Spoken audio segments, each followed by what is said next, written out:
Okay, everyone, we're getting ready to kick off here. It feels like a NASA launch. Nice to see so many colleagues from around the world. Again, our brave humanitarian search and rescue and EMTs upstairs. A lot of colleagues that are benefiting from AI and geospatial and open data tools. A lot of us are have been working in this space for quite a while, so it's really good to meet all of you virtually. And of course, we'll go to some maybe questions at the end. We want to get your feedback because we know you're got some great wisdom that you can impart to us as these AI tools kind of will again evolve over the next decade plus the way that GIS and other tools did as well. So with that, again, a quick introduction here. I'm Joel Meyer, and again, I'm working on the Deep project manager, open source platform to tell the story about AI for whom, data, responsible AI, data privacy. Welcome those that have come. We do have seats in the front. We're a very nice group. So we're just going to have 90 minutes all together, and it's going to start off with, again, quick introduction, and then we'll go down to our panelists who are, again, from around the world leading great organizations from industry to academia. Again, our own NLP scientists, again, natural language processing, which we had never dreamed of when we did the Haiti response in 20. Really happy to have colleagues online. We're really happy to have, again, Dr. Shivang Sharma, adjunct lecturer, again, from University College London. We were on a call just a week or so. Producer. He's the AI coordination advisor as well. Nico, a dear friend, again, he's here leading a lot of our NLP efforts at Deep. And of course, that's something that is really a foundation for how would we tackle the unstructured data that always is sort of, sad to say, a tsunami of data that hits us during early response opportunities and challenges. Nico, thank you for your wisdom and for being here. Again, Miguel Angel Hernandez Rivera, who is the project manager at Relief Web. I've always been a great fan of Relief Web. Thank you for your hard work. It's been an absolute foundational piece of what we've done for a long time, and people around the world here have helped make this happen. And again, we've got, again, online, we've got Jose Maria Taraga, information advisor at the IDMC, the Internal Displacement Monitoring Center. I'm a big fan of IDMC. Their work has really helped us. We know that people are moving in transit, forced displacements from around the world. When I was in Myanmar 5 years ago, to colleagues that are in Ukraine, to again, all of the places that are challenged, we need to look at that data, make sure that it's privacy preserving, but that AI might be very useful for that. And again, last but not least, really a thought leader and a great friend of mine, Ryan Lanklos, who is the Director of National Government and Public Safety Solutions at Esri. I'm a little biased. I was raised in the town that Esri built, which is important. I think I was born into the geospatial side. But we're going to talk about amazing things like GeoAI. Who would have thought, not only with the Earth observation revolution and open data, the crisis mapping, a lot of us did that from Haiti 2010 and into the Nepal earthquake and Ebola. I always say it's a really exciting time to get involved with technology. So this AI panel will inspire you. So with that, I think we'll turn it over to Ryan. We're going to tee up his presentation. And I want to say welcome and again, bienvenue. Thank you all for being here. Well, hi, good afternoon, everyone. My name is Ryan Lanklos. I'm with Esri. For those that don't know, Esri is a company. We are a geographic information systems, or a GIS software company. So think of us as tool builders that allow us to visualize and analyze the world around us in the context of maps and location. And I think as for context today, I don't have any slides. We're just going to talk a little about where we are today as we see AI evolving within the platform and the toolkit that we build every day. And some things we're doing to also enhance automation to help our users beyond just the tools themselves, but actually use applications and solutions more quickly in the context of humanitarian aid. And so let me start with the first part of this, which is something that's been around for several years in our world. And Joel set it up really well, is GeoAI. It's this intersection that we see it as spatial analytics, spatial science, with the advent of AI to increase efficiencies in the way that we process data, that we extract information from that data, and then be able to turn that into actionable information at the other end. This GeoAI toolkit has been predicated on for those of you that use GIS tools, the idea of these spatial science, things that intersect each other, looking for patterns, like trying to predict what's next based on existing data and space and time over that.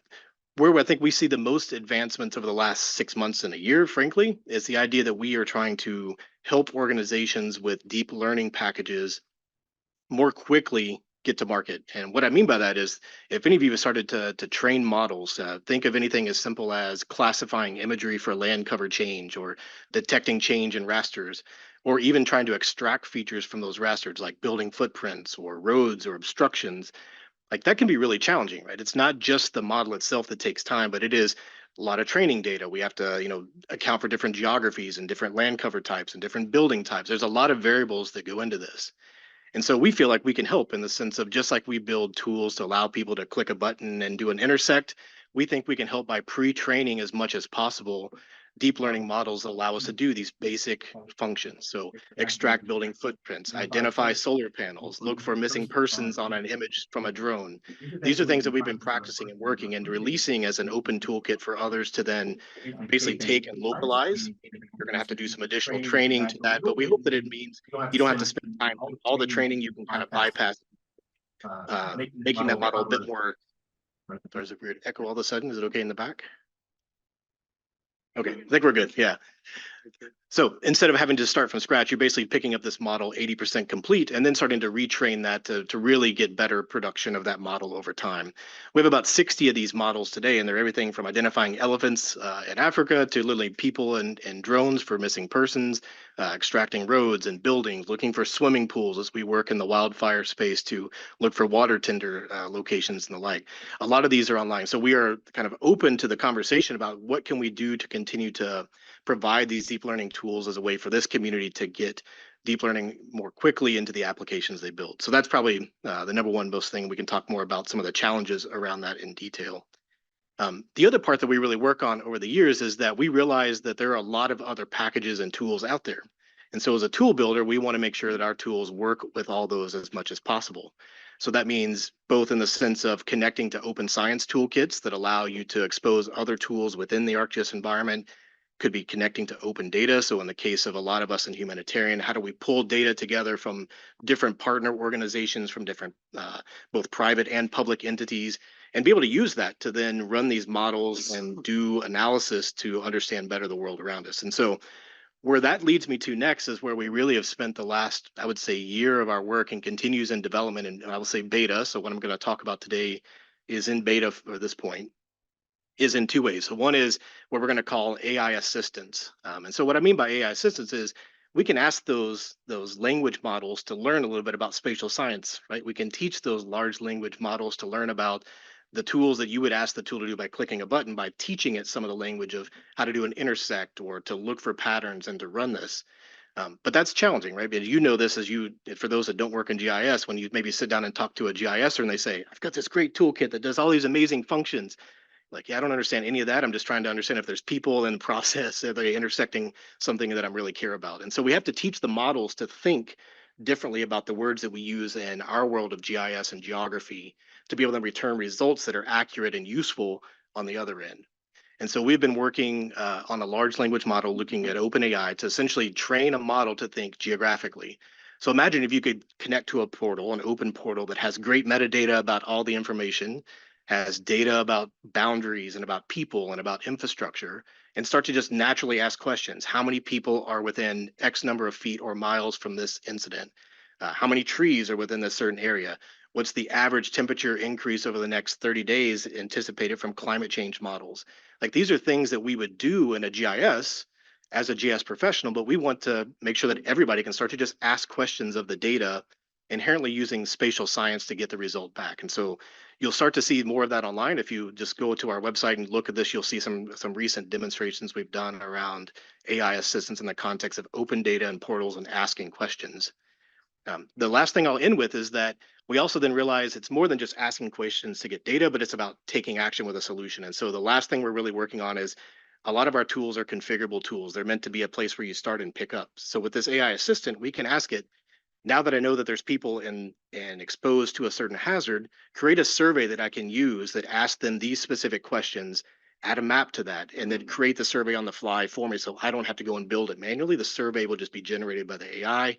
Now I can launch that out to the community more quickly. So I will end with those kind of things. We could talk a lot of challenges around the work that we're doing in that context. But for us at Esri, that's maybe a sense of what we do in terms of the traditional GIS world, how we see GeoAI and the tools advancing, as well as using AI assistance to get better. So thanks. Thank you. Thank you so much.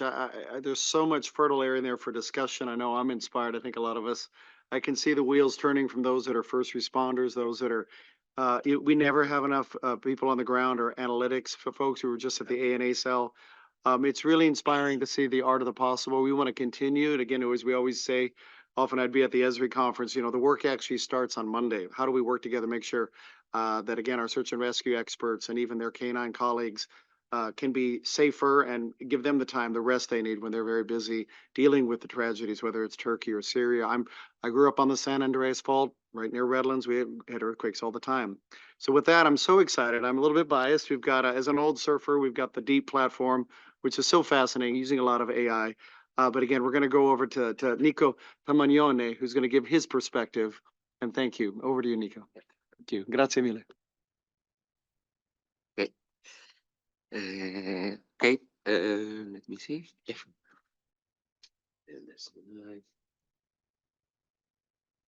Great. And thank you for those that have put this great panel together. Really great. Okay, so I want to explain in some slide some of the NLP or general machine learning development that we implement in the Deep platform. Of course, I want to start from describing some challenges that we are solving or sometimes we are trying to solve. We know that all software solution is not just Deep, but in general can have they have some counterparts and issues. In talking about Deep, we mainly focus on these four main challenges that we are trying to face. The first one is the complexity of the taxonomy used in the sector that we call analytical framework. It can be, is very heterogeneous, can be very different, very granular, and very complex. The second one, of course, is how to manage all the big amount of information, especially in a structured shape. Of course, we are talking mainly about NLP, so text, and how to give a structure at the end to unstructured data. So annotating documents or information is a time-consuming task, can be very costly, and so we need. And nowadays we have the technologies from an NLP perspective to face this issue and try to speed up and resolve part of these problems. So in Deep, we mainly focus on, say, four kind of models. The first one is to try to develop, we develop an automatic extraction and classification model in order to speed up the annotation process. Then we want to aggregate this data in respect of some topic of interest. So developing a custom topic model. We want also to, let's say, summarize all the information that are annotated. And so also we develop a custom automatic summarization model. And also we want to give some metadata information to the structured text. So, for example, we are mainly focused on automatic detecting the geo information. So geolocate the text detected directly from the documents. So these are pretty much the four main models we work on until now. But we have, of course, other ongoing research, of course, improving what we already did until now. But from the last year, we all know that in the NLP research, there were a big change with this new LLM and big large language models with incredible, say, language capabilities, So probably we don't need anymore a big amount of training data, and we can probably thinking to develop very accurate classifiers or NLP models with no training data. So what we call zero-shot classification, but in general, zero-shot training that is not actually a training, but it's just using the large language model capabilities for different downstream tasks. And of course, another important thing, we are talking about unstructured data, so text, but this text can contain also quantitative information that we want to structure. So we are working on different, let's say, quantitative entity detection models from the unstructured text. We also believe in sharing all these resources, and here just two examples of two NLP, let's say, resources that available in the Hugging Face platform. The first one is a dataset that we call HumSet, that is a curated list of entries annotated in respect of different analytical frameworks that can be used for different NLP downstream tasks that can be used by anyone for training, I don't know, classifier or summarization models. Is a multilingual dataset in English, French, and Spain, and the idea is to continue, thanks to the deep user, to update this dataset every year. And the second one is also connecting with the, let's say, domain adaptation of a language model, is Humbert, that is a first example of a humanitarian-based pre-trained language model. In this case, we are not talking about a large language model, is a, let's say, medium-size language model, but it is a clear example of domain adaptation, in the sense that the capabilities of teaching to a language model, let's say the humanitarian language, that have some very specific, that talks about very specific topic, of course, really improve the result in respect of, for example, general purpose model. The idea is, this is just a starting point. The idea is to continue this research and moving on, the large language model and generative kind of model to build up a solid humanitarian focused language model. And thank you.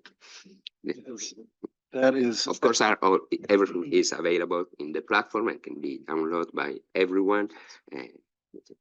and I think that's something, as we always say, is that all? Mm.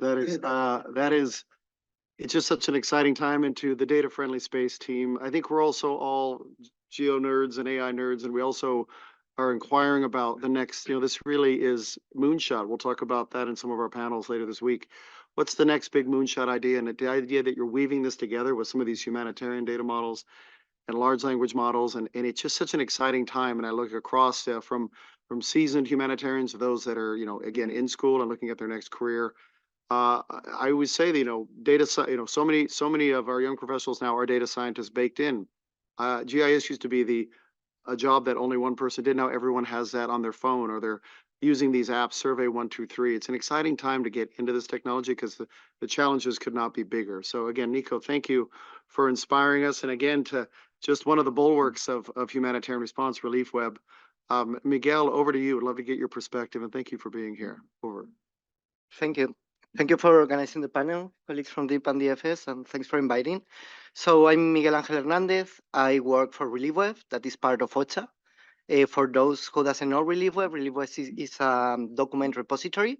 So we have a huge amount of information, like back to 1980. I'm not sure about that, but very, very old information.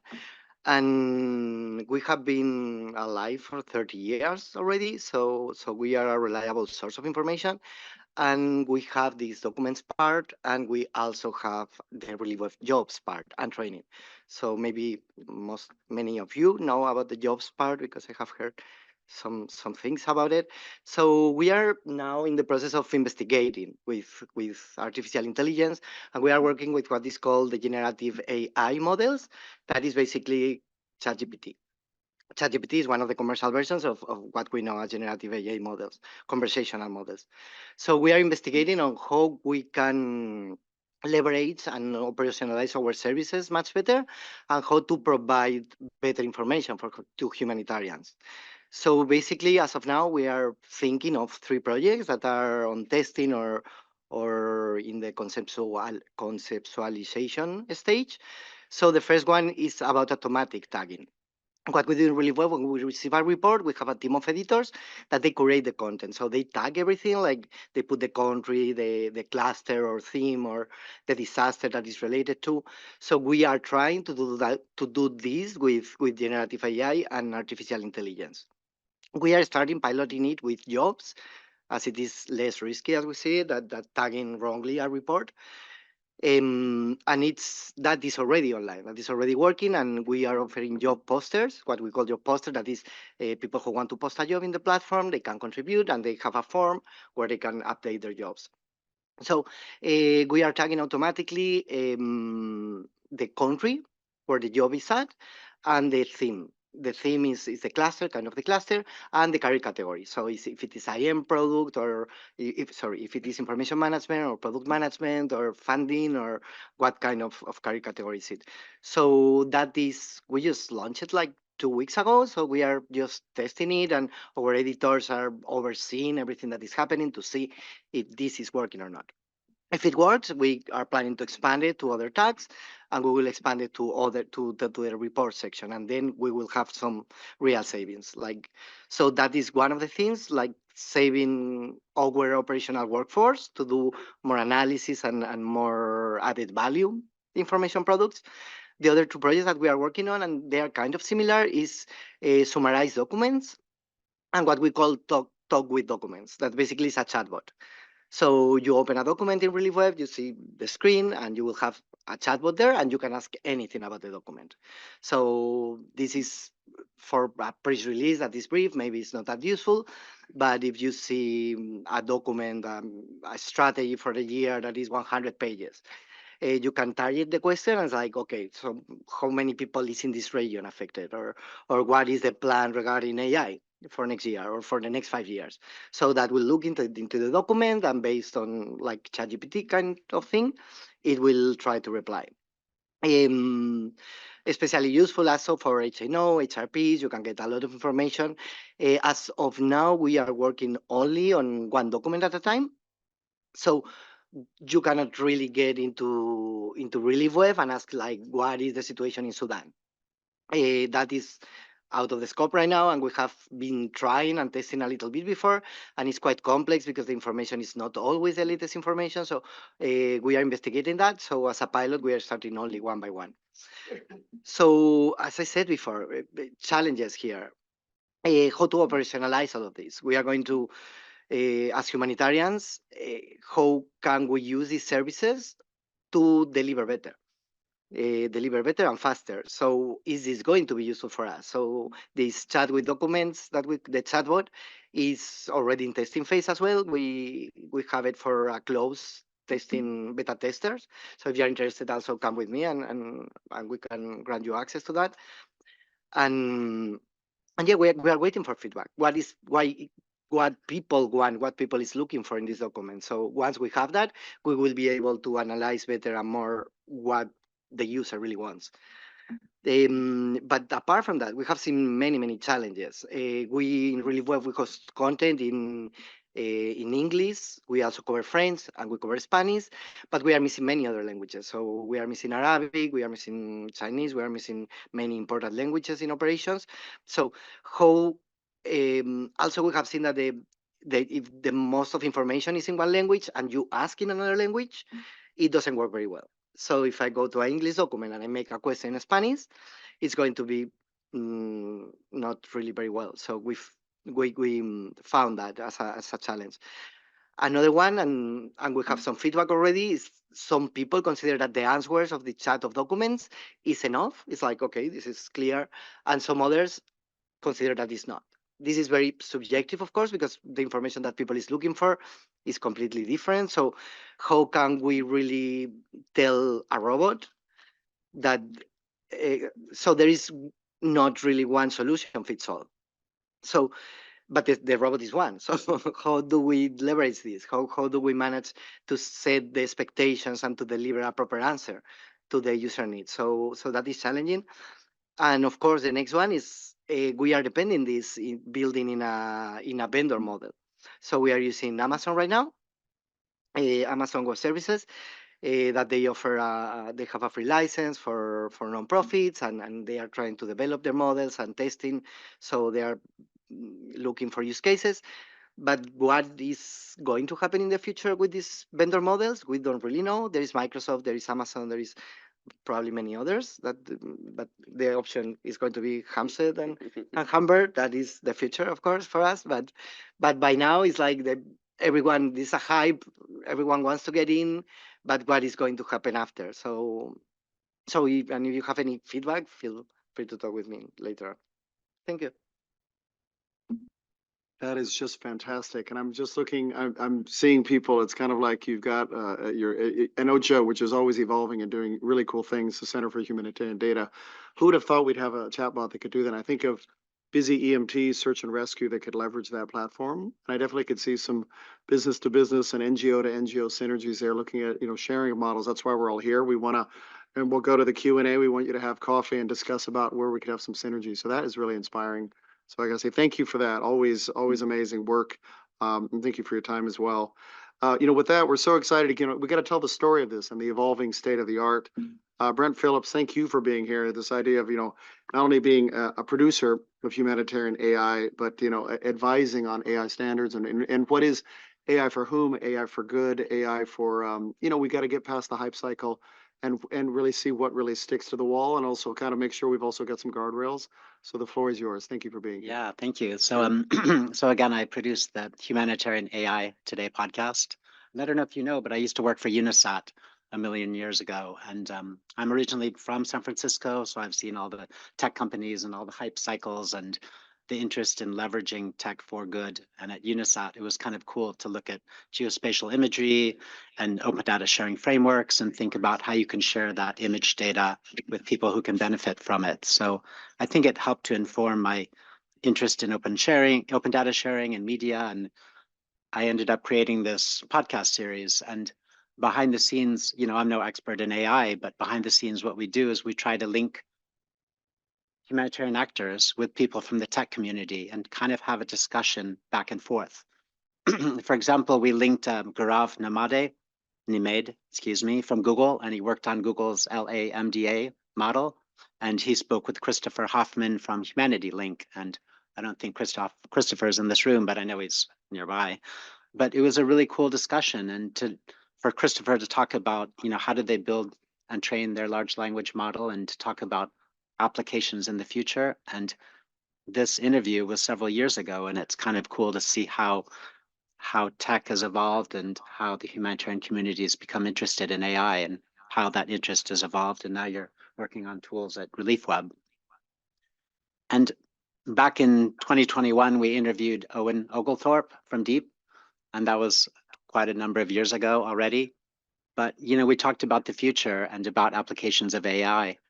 And it's cool to be on this panel now and to see how much progress Deep has been making on the AI front. And now you're actually doing the things that we spoke about thanks to advancements in AI and these models and the tools and libraries that are coming online. So it's really cool to talk about that.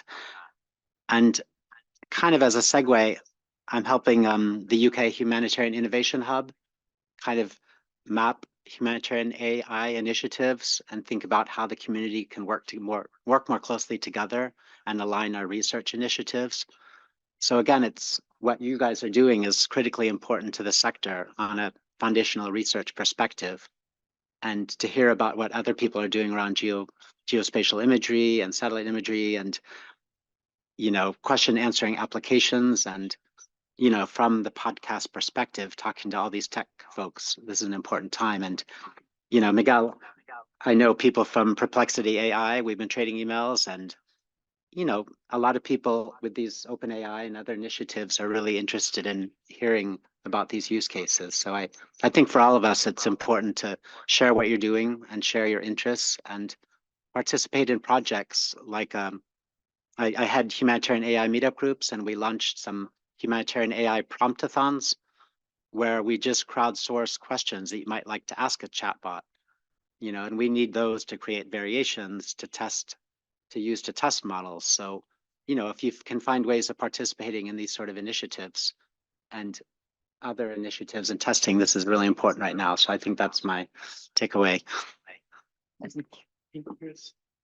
That is fantastic. It's funny how we all, humanitarians also, somebody asked me the other day, I joined the DEEP team a month ago. They're like, what email do you have now? And I've had so many different ones. And I was at UNICEF a long time ago. And thank you to Luca and Dr. Einar, who are also looking at AI. And so that's why coming together, we're just so much stronger together. We stand on the shoulders of giants. You and I remember when we were doing the Nepal response, and so brilliant and so great. Again, seeing the work of Karen and her team, and of course the AI experts, Daria, for putting together this amazing panel. So inspired always, and it's really great. I know I'm going to be, I think you're probably going to all do that. I think for your next flight, travel, whatever, make sure you listen to that podcast. And I love that idea of gluing together different actors. I can see some potential colleagues here on stage and in the audience. And I also think, Lars Peter Nissen, I love his True Humanitarian podcast of talking to great friends and eliciting those and the tough questions. So really, we need a strong press and really a really expansive dialogue there, because this is very technical stuff. So really appreciate your time. And with that, we're going online to It Just Gets Better, everyone. And thank you for your patience, everyone. I know we're after lunch here, but I know it's an intriguing panel. I know I'm enthralled as well. Really, we've got Jose Maria Taranga from IDMC. I'm a great fan of IDMC. And we were so lucky when I was at PDC to have our MOU with IDMC and working again with the team there. The chair is yours, or rather the virtual chair. Thank you for dialing in. Over. Thanks a lot for having me here. I'm super glad to be here and being able to talk about these things. So if I could share my screen just to present, or would you? Please. Thanks a lot. Then we can also see you. Yeah, so I hope you can share my screen, right? You can see my screen. So yeah, I work for IDMC as a data science consultant. And basically, I'm going to talk about how we are using large language models to build automatic data extraction pipelines. We are an organization that we are not primary data collectors, but we have a UN mandate to collect displacement figures all over in the world that have been displaced, people that have been displaced due to conflict or disasters. And we have no threshold on the minimum of people that have been displaced due to any of these events. And we are collaborating also with some colleagues at the University of Valencia, which are helping us in this task. Yeah, I already told you about this, so I'm going to jump straight to what we are developing. No? So mainly most of the humanitarian data is published in reports that are in a text form. And if we are to train artificial intelligence models, or if we are to analyze data, we need machines to read the data properly, no? So we need to structure the data. So this is now an opportunity, because new tools have been developed that can help us towards automatically extracting data from documents, no? So we have, after gathering a lot of sources, such as Relief Web, what we plan is to go from this text to a CSV file, no? And we can do it right now because several advantages. One of them is neural networks that allow us to detect objects in text, such as those that detect people or cars. In images, we can detect tables, we can detect titles, and we can detect text, and then we can process that differently because there are challenges in the text extraction and the data extraction, and then these large language models that have been proven to be efficient and accurate data extractors, no? So this started first as an initiative because we wanted to retrieve IDMC's legacy. We wanted to retrieve historical figures of displacement data. This is data from 2008 and 2017. And the problem is that you have millions of documents to process, and there is no timely way that we could do it as humans to go through each document and read it. So we need to rely on these automatic extraction pipelines. And then another application is that as a disaster happens and then a report gets published, you want the data to be in a machine readable format as timely as possible. So it can be ingested in another models, or it can be used and cleaned in a clear way. So it's something that has these twofold applications that are important, no?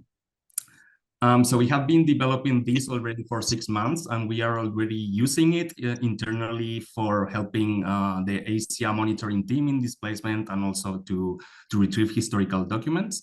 And this is more or less the overview of the pipeline in a very simplified way. We have different modules, and it works more or less like this. Let me walk you through. So you have crawler models that are looking through all the sources that you have tagged to contain displacement data. So as a disaster happens and then a situation report is published, we parse these documents into text in a way that we want that we can input to a large language model, no? And in this way, we classify the documents with these neural networks, and we detect the objects. Especially it's because the tables are something really challenging technically to extract, and we need to process that differently, you know? We have a classificator model that actually is telling us whether those documents contain displacement, and if they do contain displacement, then we pass it to the LLM, the large language model data extractor, no?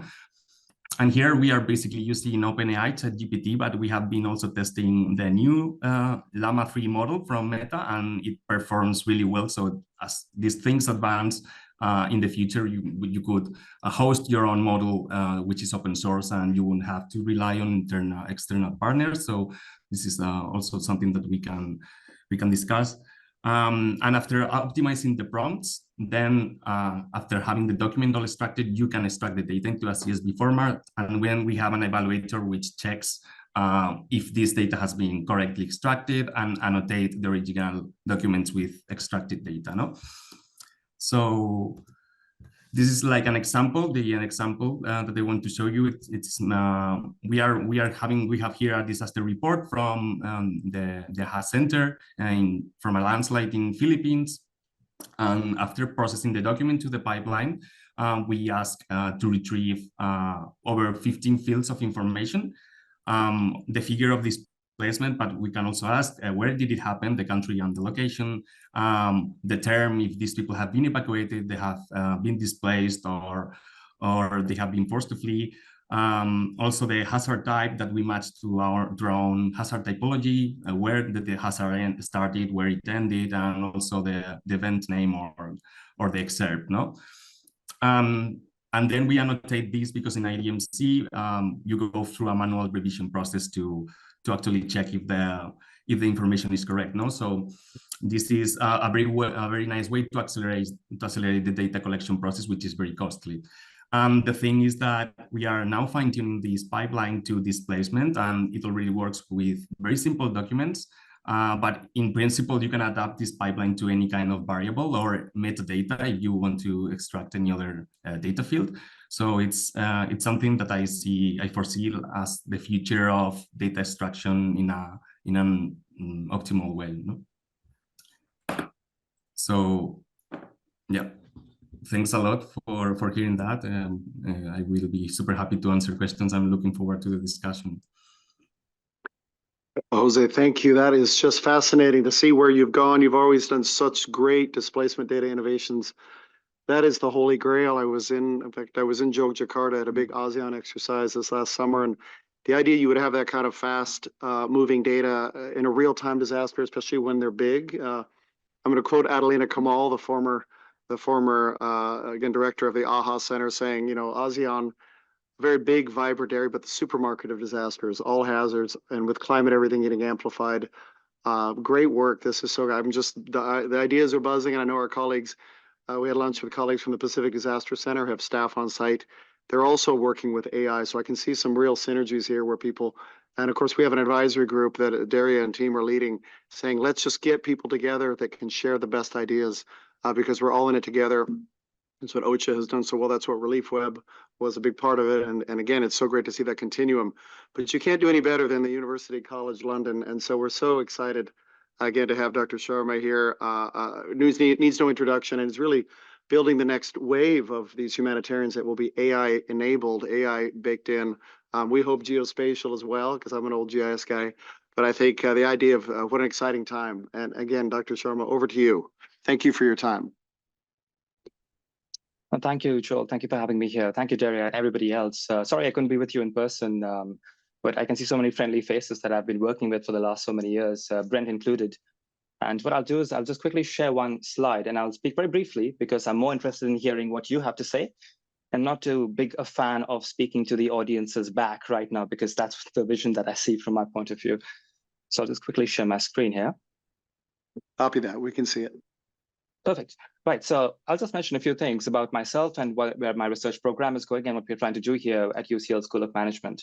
So essentially, I'm a researcher and an adjunct lecturer at University College London School of Management. And I've been working for the last few years on how humanitarian technologies and emerging technologies in general, how are they successful? How do you define success in the first place? Because especially with generative AI and more recent advancement in predictive analytics, it's quite a moving target. And initially it was defined as just deployment of success, but now it's about integration, uptake, explainability, all those kinds of things. So that's basically what we are looking at. But now increasingly since the last 6 to 7 months, we've been working with Imperial College London, at the Business School, Imperial X, and the Human AI Center in Stanford University to look at the ethics of AI. So our focus now is on evaluating what are the exemplary standards for evaluating and future-proofing AI technologies that are homegrown in the humanitarian space, but also which are like off-the-shelf models and then adapted in the humanitarian space. So I'm a bit biased here because I was working with the Deep, with OSHA. I mean, they trained me last year on how to use the Deep before it had all these so-called sexy features these days, which is, you know, the automatic NLP features of automatically picking up excerpts and classifying that as per the GIA framework or the GIA framework, depending upon how you pronounce it. And a quick shout out to the Deep team. They're having these interactive workshops for the last few days. So to the audience members who've not really experimented with this platform, you can check it out. And it's quite useful in classifying a lot of SDR stuff. So basically, that's what we've been doing. We're looking at these really good tools like the Deep and OpenStreetMaps, the HOT, Humanitarian OpenStreetMap community, the way they have been adopting these decentralized participatory approaches, which could be so-called gold standards to define what is the right way, the right standard for adopting AI technologies. And just to share my screen here, I'm just showing this report series that we launched as part of UCL. And next one's going to be with Imperial and Stanford as well. And we're essentially looking at how to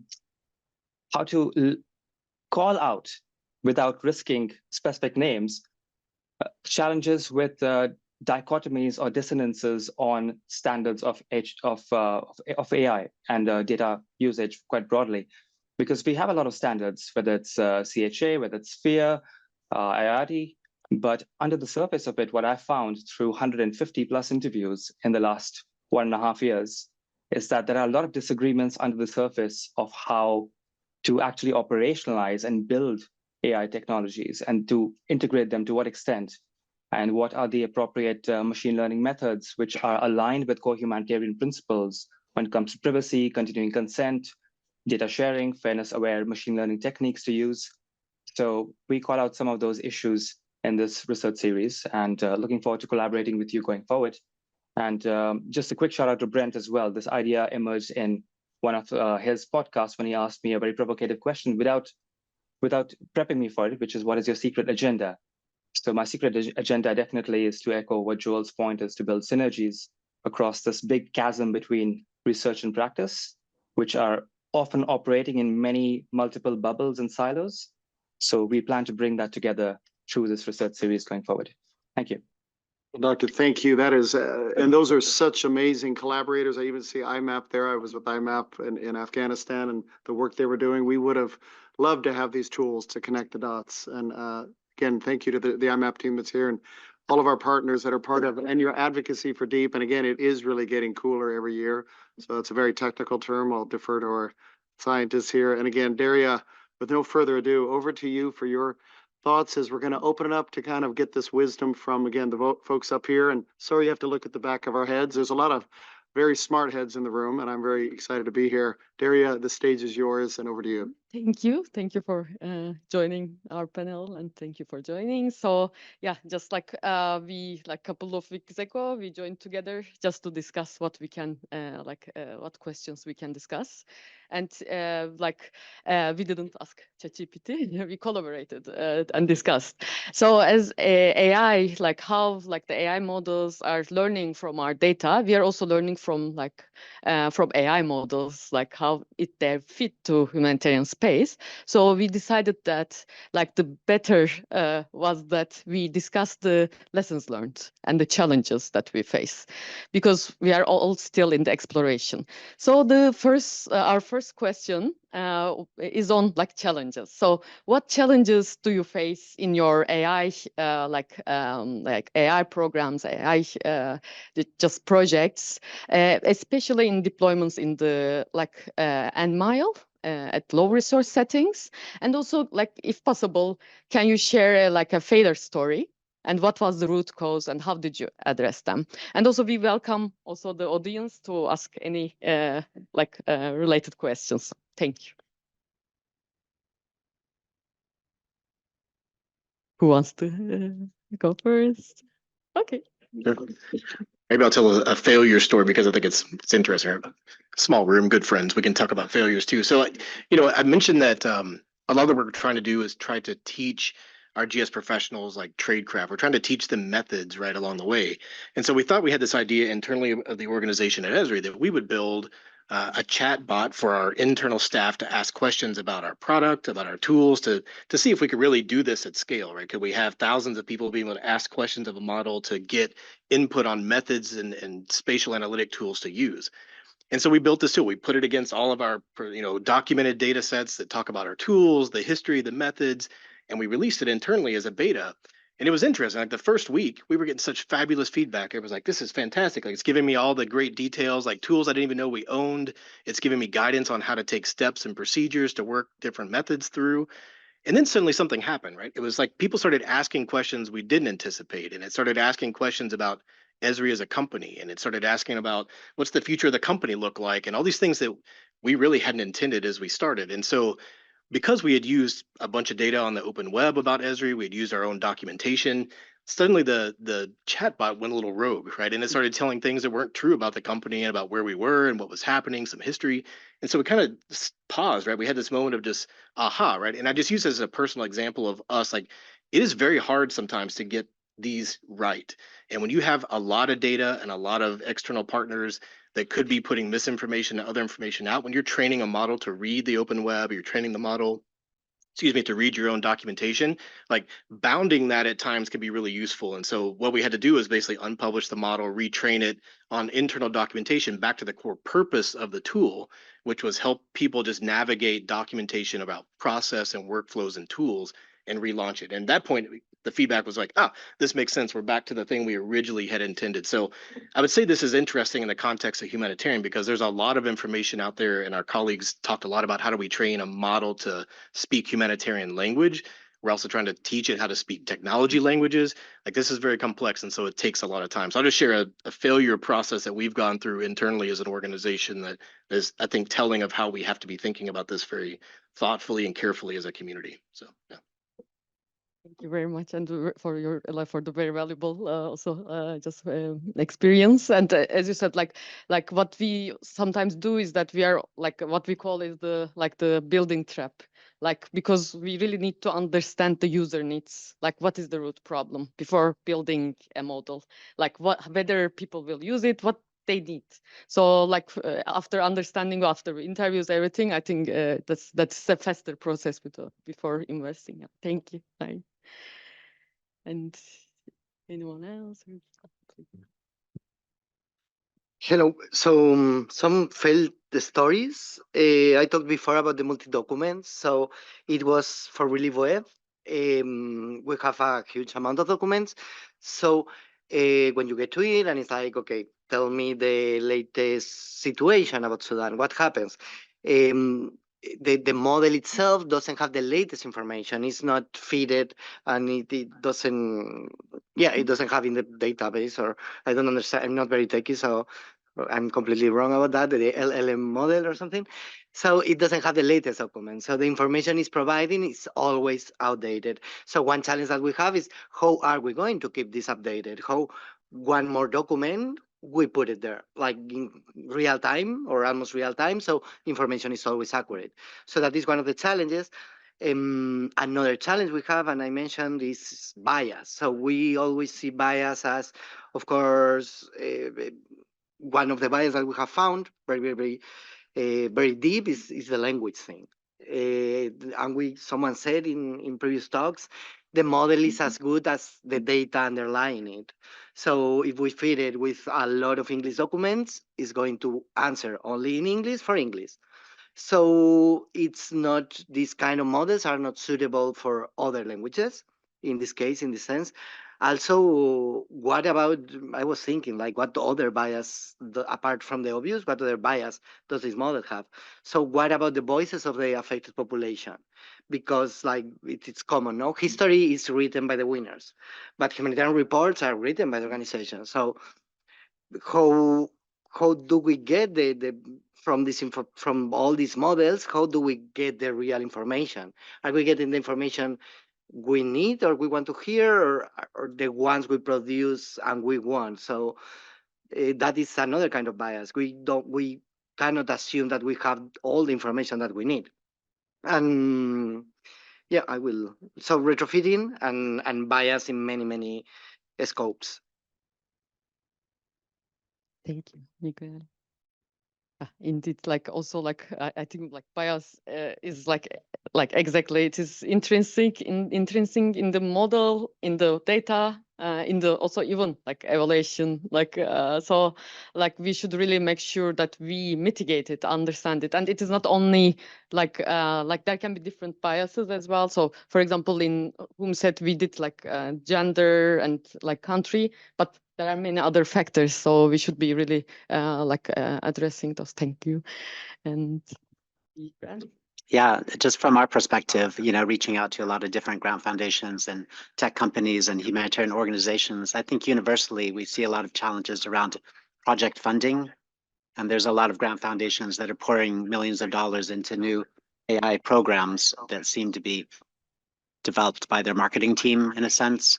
And I don't think they really research what humanitarian actors are doing and where needs are in terms of foundational development of AI, and where gaps are emerging as technology is, advancing, and what kind of projects they could fund to fill those gaps, and where those projects fit into the bigger puzzle of how to advance humanitarian AI and really move ahead the sector on a foundational level.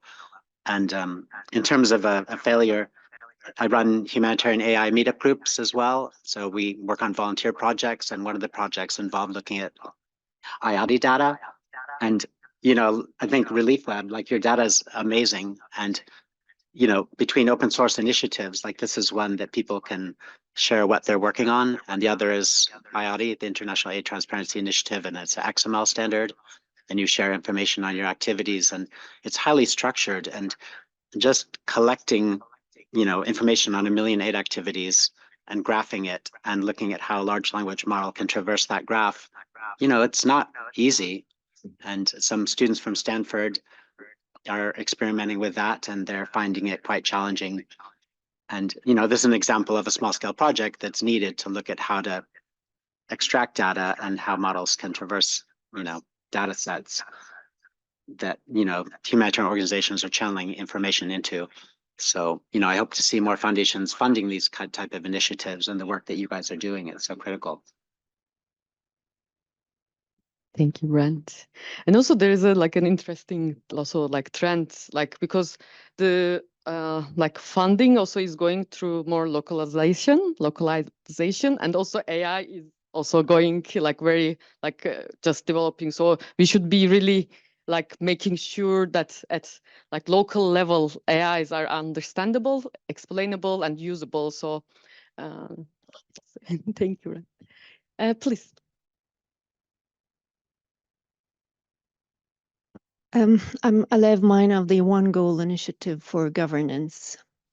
So I guess the question that I will have is, how are you planning to deal with liability, insurance, etc., that kind of stuff? And I'd like to add some comments. First of all, you mentioned explainability. For explainability, there needs to be an orthogonality of the input data, and there is variables, and there is no such thing. And secondly, I would propose that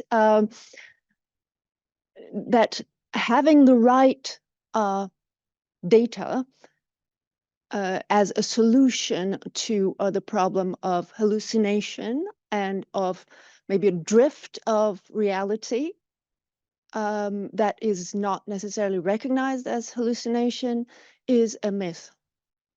Data is not enough. And we're not quite there in order to be able to use systems in a way that's reliable. So I see the industry today in various industries today. When I think of them applying the AI, I guess, approach to everything, I see the face of this baby. I don't know if you've seen that video on YouTube, a baby who eats ice cream for the first time. And I can see us with that face. You know? I guess this is a warning, don't dive head first and break your neck and break anybody else's neck, because the framework, I guess the bigger picture today is that funding is failing, right? And many people, millions of people are kind of starving, dying, etc. And that becomes the new normal. And there is a risk that it becomes psychologically easy to use systems that have that come with damage because there's damage anyway. Right. Thank you. Thanks a lot.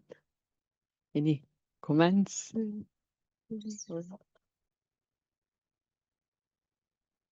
I was just going to mention explainability. It's interesting because, it's important to have, when you do explainability research, to have a data set and, a test data set and data that you can use to fine tune the model and to check the explainability pathways and things like that. And you're right, it is a challenging thing to really, to trace a question answering application and how the kind of workflow goes through it. And, back to IATI, it's kind of cool because the data is kind of structured, and if you can kind of graph the relationships, and with relief data, you can, you have like your labeling initiative. This is so important right now to label the data so you can follow the pathway, your explainability pathways. So I think it's cool, this what you're doing.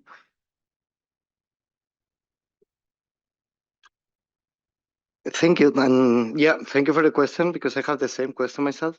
But I think all the innovation projects at the very end, what we are looking for is for efficiency. So the final objective is to save resources for everyone and well, take some gas from the suffocated system already, So how can we more efficient in something to put the resources where they really are needed? So the question is this the point? Is the technology mature enough for investing in this? Should humanitarians be doing innovation? And that is not only AI. It's should we innovate or should we copy paste? Because I don't know. maybe we should learn from Esri, and I don't know what the lessons learned, and we get them. We have done it in the past and it works. So the use case is very different from us. The private sector is not going to do the deep for us. I'm pretty sure from that. So I completely agree, and I don't have the answer, but I would like to have the answer, or if we all come to an agreement, that will be great. And about the transparency, I think Cbank has done a lot of research about open and collaborative closed models, open models, so maybe he can put more on that. Over. Thank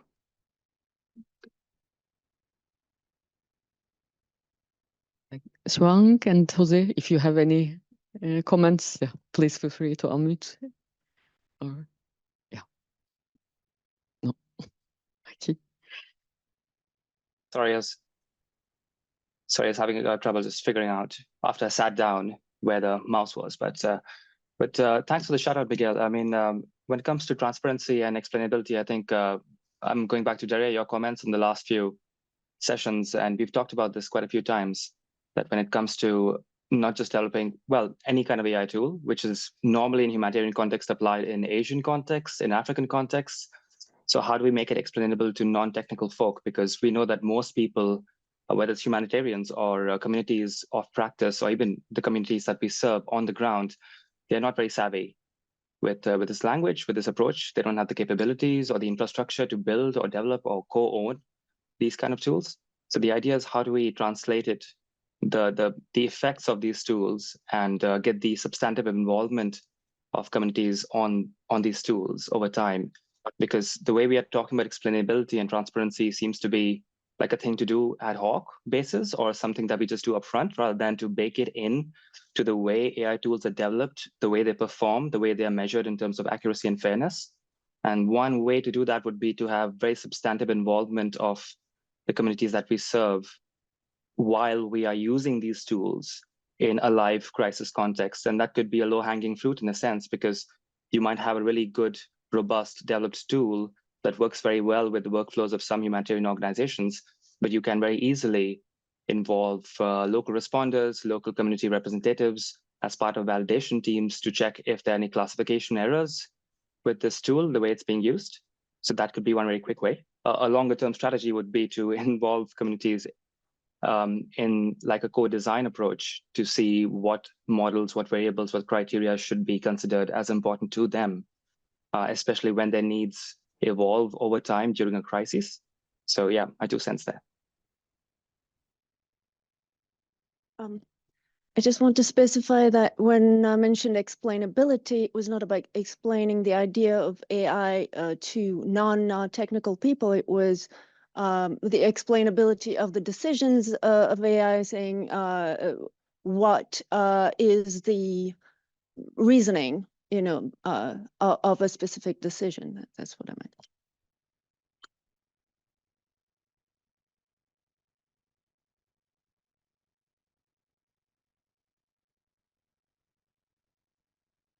Okay, so I don't have a good answer for these specific questions, but maybe to give an example of how technology supports the humanitarian sector. Like 15 years ago, we introduced mobile phones everywhere, right? Mobile data collection, decision support tools for like healthcare workers in primary, in the bush. Everyone's like, oh, the machine is going to decide for me. This is not good. What about my data? Where is it going? The privacy, etc. We overcame this, so we innovated and we overcame this with regulation, with practice, involving, communities, understand their concerns. So I think it's valid to have like, let's say, those concerns. It's real. Like I'm very afraid of like decisions now. Like people use AI for everything. Sometimes armed forces use AI to target people now. So what is the chain of accountability? All these risks are very real. But at the same time, I think it's important that as a community, we follow through all these technological advancements, because there is a lot of opportunity that we need to catch to improve our efficiency, to improve how we do things. So it's always a balance about, what I can gain from it, what are the risks, and how can we mitigate them. So learning from the past, I think we should keep being optimistic, right? and try to be also careful as you're suggesting, but I wouldn't close the door, basically. That's what I'm saying. Thank you. And also, Yes, if I may also say something. Yeah, I think the warning is, yeah, I think that warning, because we all need to consider that. I also think that the application of AI is not like a general application of AI to everything. There are very specific models and very specific applications. For example, we are doing here data extraction, and we can manage the risk internally. But if you are talking about a forecasting algorithm about displaced populations due to drought in Somalia, for example, there you have very, very big risks. And for experience, I can tell that the data is not good enough to have something operational, no? But also we can use models that are not specifically trained on humanitarian data but to use them for humanitarian purposes, no? And also talking about how to build trust on these models using explainability. I have some colleagues that are working with the fire brigade in the university, in the National Observatory of Athens, and they have a model that is able to explain which decisions it has been able to reach based on the wind speed and temperature and other factors. So you can communicate to the fire brigade actually what the model is learning, how it's outputting its predictions. And as you have very good quality data from satellites, then you can use it to prevent a crisis, no? To act promptly or for anticipatory action. So I also think that the application, to talk about what the specific application is, really important, because there are things that are very challenging and others that are less risky, no?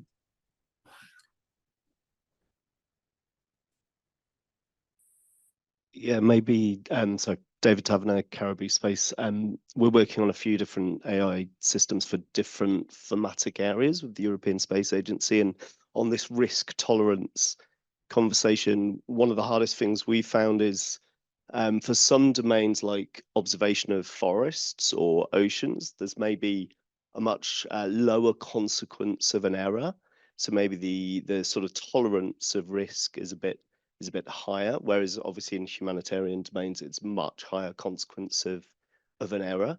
Could the panel explain, because this is something I find very difficult, is how to, or the methodologies for setting that risk tolerance level, and any methods to testing error rates to a point where you believe the answers are acceptable enough number of times consistently for then public usage?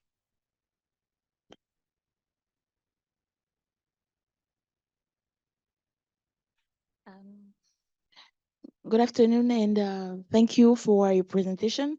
I have a question that we follow the interrogation of my colleague and the woman who talked first.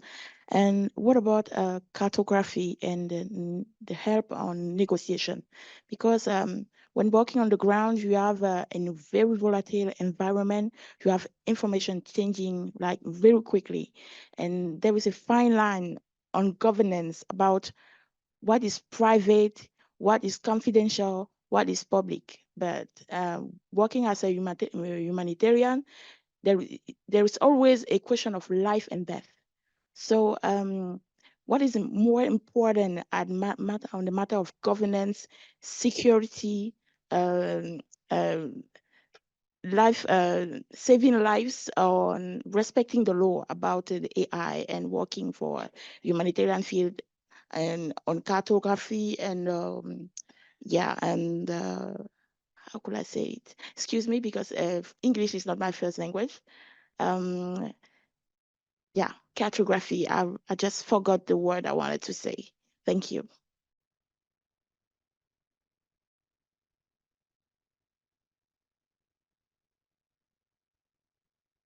I guess I would weigh in there, and I think just having the fora, and I think having these conversations, the hard conversations. Thank you for that intervention, and thank you. I mean, I can only imagine from even when I was at UNISAT a decade ago, the idea that that we all love digitizing. As an old GIS person, I was using Esri software, and back in the early years, and now the AI can do that quite well. It can find those, but I'm with you. If it's if you're trying to land a helicopter and the AI has said that the landing zone is 10 meters off, that's different. If the tree is a little bit, so I really get these questions need to be addressed. And I was at the AI for Good. I think it was, one of the early ones 8 years ago. There was a colleague, and I am from California, and there's some great technology comes out, but also even the maps. So if Google, and I'm not, it's fine, but Google's often using you. It's a map to help you buy things. So again, when we first saw Google Earth, how can I go and find a hamburger place? So that was something.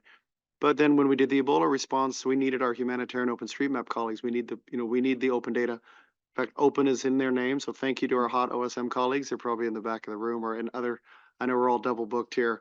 But then the idea that data doesn't have to be digitized by all those great humanitarians that are like, oh, you got a day job, but you're digitizing. Maybe the AI can help with that because things get so big so quick. We were often building the map as we were putting those clinics into West Africa. So let's get that. I think that's a good case where we can actually at least, or you can iterate, you can get your base map and then you can refine it there. So thank you for that intervention of how best to, again at that AI for Good, a lot of colleagues were like, well, AI for whom and what questions? I actually love driving cars, so I don't myself need a car that needs to drive itself, but I also have older relatives who it might be appropriate to, but we need to ask those questions. And again, there's a lot of donor fatigue. So I think these are I'm glad we're dealing with the difficult questions, and that's why we all come together. But over to other colleagues and those online. Over to you, Ryan. Thank you. You prompted me with something as a story, maybe to hit a couple of points. I think when we're talking about in our world of GIS and AI together, doesn't mean we still don't need to have other types of interventions. It's field observations to validate the data that we're seeing, especially early on in developing models and processes and techniques to do this. And I'll give a story, an example of this. So in the US, after a disaster hits, the National Disaster Management Agency has a process by which local communities assess structural damage. Like that rolls up through a process, very formal, right, to the states to the federal government. That process, once done and approved, is what basically moves money right from the federal government back down into pockets of people who need to rebuild their homes and get back. That's been a very manual process. In fact, there's a study been done that there's 30 different types of interventions, for example, of people going to the same structure, looking at the damage, classifying it, and trying to feed data. So there's duplicity here as well. And so part of the challenge that we got into was when FEMA, in this case, asked the question, could we do a geospatial damage assessment? Can we take aerial photography, maybe from multi-source, maybe it's plane or drone or satellite? Can we start to classify damage effectively enough to be able to actually validate that is truly a destroyed structure, a damaged structure, to then turn on the money and funding? And so it took years to get to that type of trust of the model. And so this goes back to the whole process of maybe there's some things we don't want to have done with AI. It still needs to be a human in the mix to validate and put somebody's eyes on that situation. The other side is once we've done it well and we have a process that's well bounded and defined, this model now works where they are expediting geospatial damage assessments in the US using satellite-based detection and aerial detection. That's okay. It's kind of weird here, this and aerial detection to do this. And so when they've now classified, this is where we see opportunities for states and communities to literally, in a matter of hours or days, get money back into that community to start rebuilding. So I think this is interesting that there are processes that can be improved. I don't think every process needs to be improved by AI, frankly. I think there are certain things that are too risky, and it just is a matter for this community to start defining that framework of when human in the mix is appropriate, when maybe human out of the mix is now trusted in those models over time. So yeah. Also, maybe when I can just answer the question about evaluation of risk in terms of NLP models. Also, with one of the most biggest challenge, for example, the adoption and the vision of the users. For example, for us analysts towards also AI, trust towards AI due to all what we are talking about. So in terms of NLP, because quantitative data is maybe much easier to to check accuracy. You can keep indicators and you can monitor. But NLP, text data, especially with all these LLMs, it is difficult. We need evaluation. We need communities at all levels that just really goes over the performance, the answer or the outcome of the model, NLP model, and then just evaluate whether it's good or not. So, and it should be really in a community, a collaborative community. And what, for example, in the deep as well, like as we don't like, as there is very low adoption of NLP right now, like we need feedback. So if you are using deep, like we really also welcome, like please provide feedback so we improve more. So that's one risky measure. Thank you.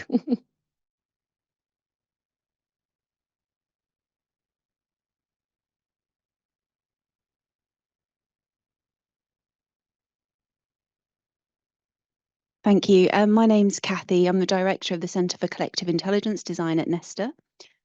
So I just wanted to pick up on the question of how to reduce potential risks and harms and bias from AI systems.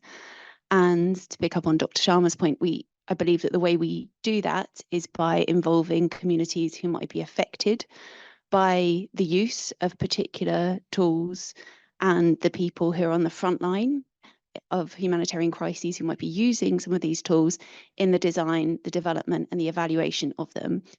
And it sounds really simple, but this is something that almost never, ever happens in AI development in general, and also in humanitarian AI development specifically. And we got funded by the Humanitarian Innovation Hub, I think three or so years ago, to develop what we called a participatory AI methodology, which really set out the different ways that you can involve communities throughout the development and deployment of an AI system. And then we piloted this approach with colleagues from the IFRC in Nepal and Cameroon. And some of the kind of key findings did really show that it helped to build trust in AI systems, but it also helped to pick up blind spots in the models that we'd built. It helped to reduce bias in the data that we were using. And I think a really key point, I can't remember, someone on the panel said communities aren't able to understand this. And actually I want to counter that, because I think it's about the stimulus and support that you give communities to contribute to those conversations.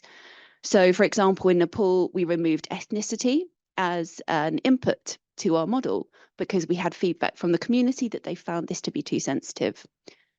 We also found that communities were also able to specify guardrails for how the model should be used in their context. So communities in the Mustang region of Nepal said, we absolutely do not think that your model should be deployed here because it's been trained on data from other regions of Nepal, and we think these regions are really distinct and different from ours. So until you retrain this data, we train this with data from our area, we don't think you should use it. So I think the kind of question we have to ask ourselves is, if it is possible, which I hope that we believe, we showed that it is possible to do this, why isn't this standard practice? And why are we not asking ourselves, how have affected communities been involved in the design and evaluation of all of these AI systems?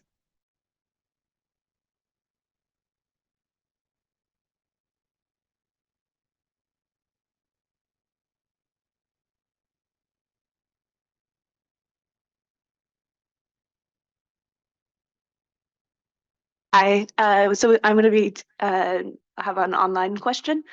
So this is from Susie Madigan from CARE International.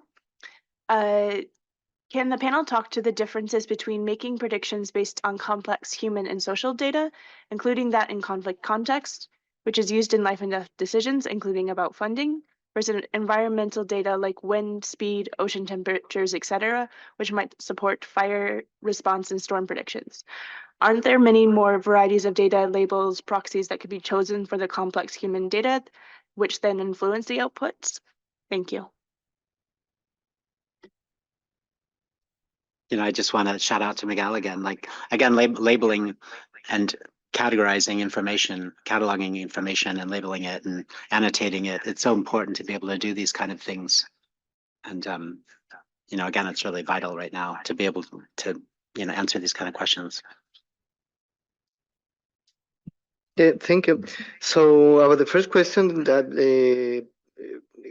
how do we involve affected communities in the design of these tools, right? Or any program or anything that we do. We do all agree, but first, it will be great. You talked about a model. I think it will be great if you could share with all of us, because maybe we can learn from that. My 2 cents here, for example, is talking about our tools that we are using. We are doing an automatic tagging for jobs, for job posters. So there are some use cases that, of course, it makes a lot of sense to involve the community. For example, in the chat with in the other one, chatbot with documents, that will be very useful probably to have them, and how to guide these prompts for delivering a better answer. But again, this is not, and going back to the previous question, is we are not going to make a decision. We are not going to let the AI make a decision. What we are doing here is assisted information making. So assisted, I don't know, but the translators have been doing this forever, like 20 years ago or 15 years ago. They have the Spanish or Chinese or whatever, and they put it into English, and it's automatically translated, and they correct everything. So that is what we are aiming to do, like doing something automatically that takes us ages to do it, and we edit it, we review, and it's right or it's wrong. So by now, hopefully, well, I don't know when that is going to change. We are not assuming that the AI is going to take any decision. And about the second, I'm only aware of LLM models, so generative AI models.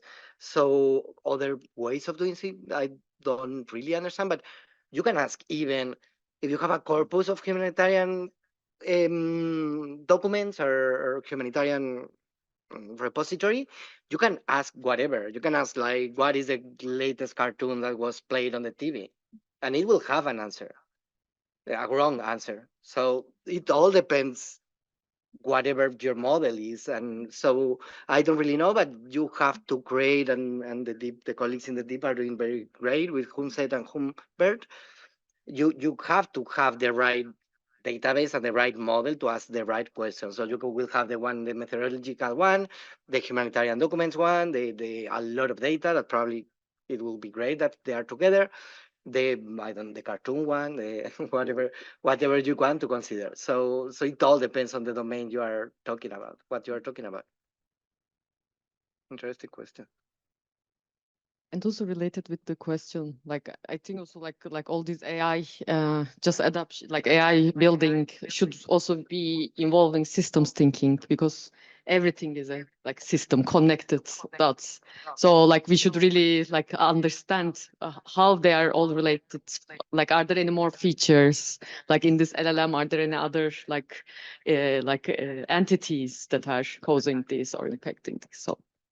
And also considering the time, if there is no more comments, questions, like our one last question is also like seeing all these concerns, how we can like collaborate together, like with all like our like efforts to standardize AI models and frameworks, and also to maximize the interoperability. And also, how do you see open source models and open source data? So yeah, please.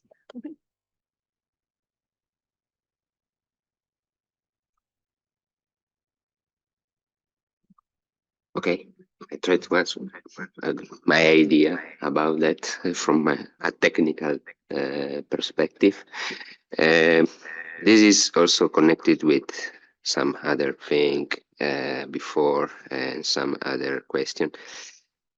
Yeah, also, for example, with the explainability part is important. The open source thing,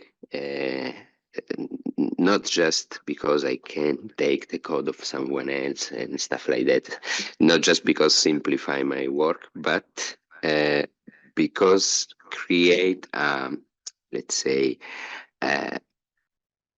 workspace where it is more easy to explain. Okay, in this sense, I mean, for example, the problem of sending or using a black box model, LLM somewhere from OpenAI or deployed by, I don't know, another company can be resolved. Okay, no, we don't need that. If we can, I mean, share all the research in terms of, in this case, NLP, but also machine learning in general. You can say, okay, I don't need it. I can develop my own thing, shape for the sector. And this will reduce for sure the problem of, having more errors, or it's something that I can trust more because it's open, it's developed by the community. And the most important thing is that I can explain an answer, well, technical, because a model is not a ball that take an input and an output, is a matrix of numbers. So, and I can explain, say, okay, I get this answer because of this. And you can do, there is a research field that is called explainability AI that is math. So can explain it, and we can do that. But if it's not a black box or a closed model, but just if it's an open model, so where I can put the hands inside the model. And so it's, so this is a crucial step, not just in AI for good, or in general for the research in AI in general, NLP and machine learning in general. So sharing is not just collaboration, but it's also for important from a technical point of view. So yeah. Thank you, Nico.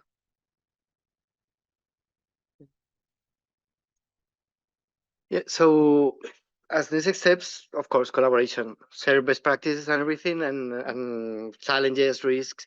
The UN, I don't know if you are all aware, but the United Nations created the advisory body on artificial intelligence, and they are working on a governance document that they ask for inputs from the community. It's more broad, not only the humanitarian, but of course it covers all the risks that we have been talking about. So I don't know what the output is going to be from there, but hopefully it will help solve some of these challenges. And yeah, but collaborating and talking in these forums, try to not replicate the work, like like listen to your podcast, listen to your Coincidentally, next week we're interviewing Vanessa Parley, and she's director of research with Stanford, the Human-Centered Artificial Intelligence Lab. But we're going to talk about, it was a conversation that came out of UK HIH of maybe humanitarian organizations should standardize the way they document AI projects. And so we got to thinking about that, and we invited Vanessa to be on the podcast to talk about how Stanford evaluates humanitarian AI or AI for good projects coming through their door. And Mila from Quebec AI Research Lab, and Meta, and IRC Signpost Initiative, they've all been sort of drug into the dialogue around just how do you document AI projects, and how do you evaluate them, and how do you determine whether they're viable, and how do you compare them. And this is just another initiative that's kind of out there that might be able to help in this regard. And I know, and I'll defer to our moderators, we kind of close out and get closing statements from just such an exceptional panel. I know we're all learning from each other, but we have to throw a bone to ITUs having their big AI for good event. So make sure you dial into that and be a part of it and join it. You don't have to, want to be mindful of carbon footprints. A lot of you traveled, which is so great, but they also have their great working groups, AI for Health. Look at that, for so many challenging diseases where AI can be a force multiplier. Just as you said, time to market. I also think they have an AI for natural disaster management. We typically don't call them natural disasters, but we just say for disaster management. That's a great one to get in there to really drill down and say, well, we're really looking at how do you find trees, or how do you find, I'm from California, we got to find the boundary of the fire. It'd be really good to find that quicker. So just get part of that. So I think, I spent a lot of years in Hawaii, so building our AI Ohana, and Daria has been leading that. And of course, to Madigan and team telling that story. Thank you for the communications. Because again, if the tree falls, we don't tell that story. So we're very proud of that at Deep. But again, I'm just really honored to be on this stage with everyone. Daria, over to you for your thoughts, and to any other colleagues. Thank you as well. And also like in terms of like working groups, there are also a couple of working groups that's like more motivating to come together to set standards. There is like data science and ethics working group, and also like just before the session, we just we just come out with the like humanitarians. It is just launched a humanitarian's guide to ethical principles decision making, and also as Deep we have NLP working group. We are more like welcome, like if you are very interested in NLP and developing the models together. And also one more thing is like, for example, for NLP, like Bloom did, like to bring all like data scientists, NLP scientists. Maybe we should have a humanitarian version of Bloom, like open source humanitarian LLM. So, but thank you all. So I will give you the closing if you want to say. And maybe just my closing, just to kind of wrap where I started, I think from our perspective on tool building, 2 seconds, which is I think what we're trying to do is build assistants. I love the comment earlier, not expert AI. And so what I mean by that is we still expect GS professionals and humanitarians to do their work. These are tools to help them do their work more efficiently and better. I think 2, that means we have to make sure we as a community are defining what questions can be asked of the LLM and others, and do that collaboratively. I love the comments here, so I'll just echo what my colleague said.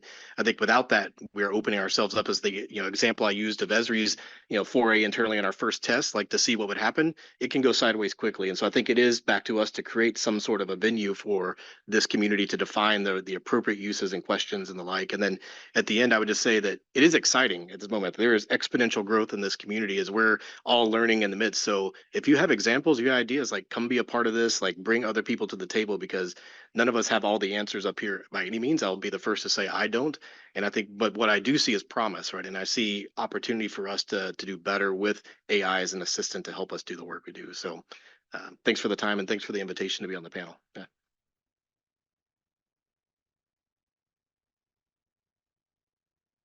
Okay, thank you so much. And yeah, if you have any questions, we are here around, so nice to meet you.